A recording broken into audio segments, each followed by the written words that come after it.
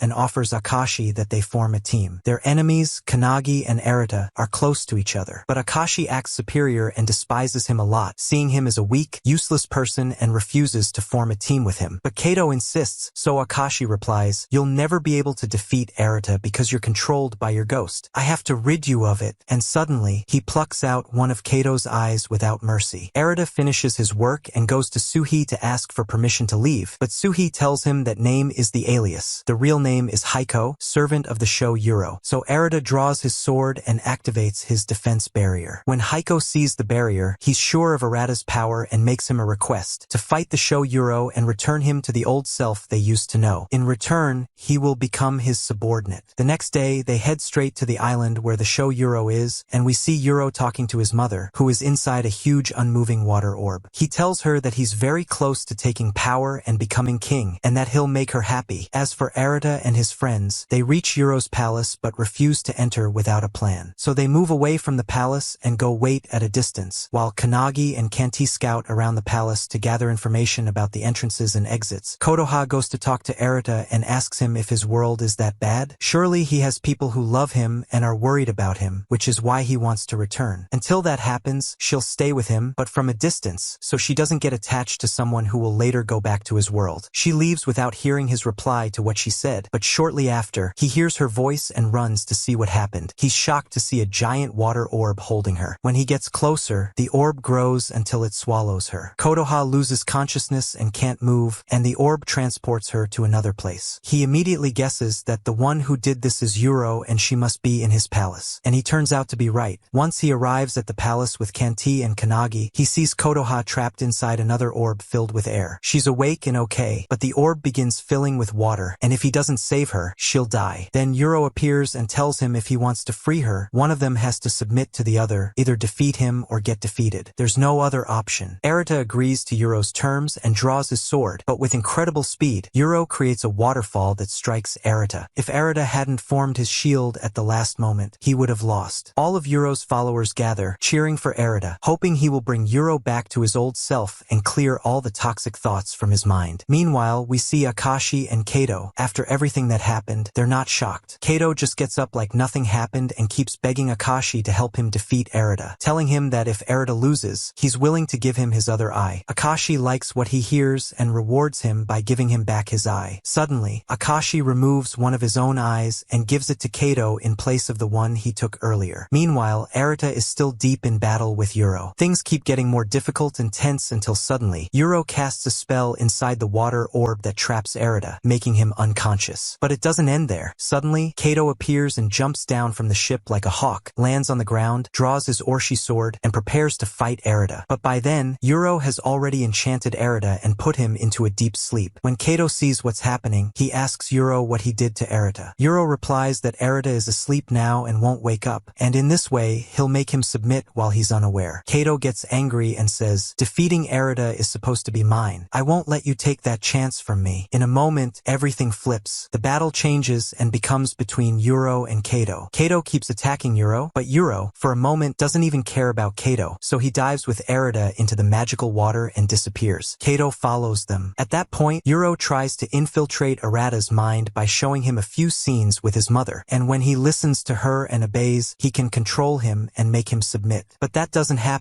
Every command Euro gives isn't executed, because Eritta doesn't understand his mother's strange words. Euro fails to control Arida's mind, but Eritta remains trapped inside it. Then suddenly, he hears a voice that isn't strange to him. When he focuses, he finds it's Kotoha's voice calling him and asking him not to give up. He starts to understand the game, so he controls his sword, and the light that comes from the sword is what saves him from Euro's control. It turns the water orb into an orb of light and saves Kotoha with him. When Euro tries to attack his sword, no magic comes out, because he has lost the will to fight. At that moment, the water orb that held his mother bursts. He collapses and goes to apologize to her and remembers how she was harsh on him and wanted him to be perfect. No matter what he did, she wasn't satisfied. Even after he became strong and joined the show, she wasn't pleased and died before accepting him. But one of his followers comes and corrects his information, telling him that his mother wasn't harsh or cruel. She loved him very much and considered him her treasure. But what she did was out of fear for him. All she thought about was what would happen to him if she died, especially since he was a sensitive child deeply attached to her. He shows him proof of what he's saying, things his mother kept that he made when he was young. She always belittled them to keep his focus on combat and strength. Euro, after hearing all that, breaks down crying and apologizes to all his followers and Eritta. He tells them, I was doing all this for my mother, but now I'm content with my life and don't want anything else. And in the middle of this emotional moment, Kato enters the scene and interrupts them, saying, I'm here and I won't let you enjoy anything you're doing, then draws his sword and prepares for the final blow. So Eritta steps out to talk to him, and Kato says, admit you're afraid of my bravery and can't face me. But Eritta replies, that's impossible. No one here is afraid of you or gives you any value. Kato yells at him, fight me! Turn into a monster now, so you can handle facing me and let the battle ignite. Eritta refuses and says, there must be another way to change that black heart of yours. I don't want to kill you. Kato responds, who told you I want to change? I enjoy power and playing this role, and what I enjoy even more is your death. And then draws the Orshi sword. But the shock is that the sword evolves and becomes stronger. Everyone is stunned, and in the middle of the shock, Eritta realizes that there's no other choice but to fight. He draws his sword too and prepares for battle. In a flash, Kato attacks Eritta, and boom, a massive explosion occurs and sets the battle ablaze. But instead of facing him, Eritta runs and escapes in fear. He needs time to think before making any move. Everyone stands watching. The 6 elders see it as a battle between light and darkness. There's no room for a third party. Even when Kotoha asks Kanagi for help, Kanagi refuses and tells her, this is Arida's battle. No one is allowed to interfere. Kato chases Eritta and trips him, making him fall to the ground and lick the floor. He chains his legs. Eritta finally decides to face him and defend himself, but the power of darkness is stronger. It spreads everywhere more than the light. The Orshi beast appears, and things go down a dangerous path. Kotoha senses the danger and starts cheering for Eritta, but it's just one sentence that truly affects him. We all believe in you. Fight for us and for the princess. That sentence literally flips everything. It gives Eritta power and makes him stand up to fight. He actually manages to defend himself and holds on until both of their powers become equal. But the hatred and rage inside Kato are fueling him, feeding his strength. That makes his power grow even more whenever he wants and feeds the Orshi sword, which releases a monster. If it swallows Eritta, the battle will end. So Euro senses the danger and responsibility and decides to sacrifice himself. He tells everyone, after bidding them farewell, that he has chosen to submit to the show Eritta. When Eritta hears him, he shouts, don't do that, but Euro has already made his decision. His soul enters Arida's sword. At that moment, Kanagi tells Eritta, live up to the responsibility and don't fail Euro after he sacrificed himself for you. And from that sentence, Arida's power causes another explosion, even stronger than the first first one, so powerful it destroys the whole palace. Everyone is thrown in opposite directions. They barely wake up and start looking for each other. When they go to check on Eritta, they find him still standing in his place, completely unharmed, in front of Kato. They feel somewhat relieved but stay tense, unsure of what's coming next. This time, Kato tries to boost his power in a different way, by drawing strength from Akashi's eye. Meanwhile, Arida's confidence in himself grows immensely. As soon as Kato tries to attack and gets close, a very powerful light blinds everyone, purifies the ground from hatred and rage. It weakens Kato and prevents him from controlling his power. He surrenders, and Eritta succeeds in defeating Kato with a light called the Light of Truth and Justice. Kato quickly retreats to the show's ship. Gotoya is overjoyed and runs to Eritta, unable to believe he won. He then goes to meet Euro's followers and apologizes for what happened. But they surprise him by saying they want to submit to him and join Euro. He agrees at that point, and his power becomes unmatched. He goes on to contact the Eritta in the human world and tells him everything that happened and warns him about the show who is in disguise and surely close to him with a target set. As for Kanagi, he prepares himself, because the next battle is his, and it's with Akashi, to reclaim his sword, his strength, and return to his former self.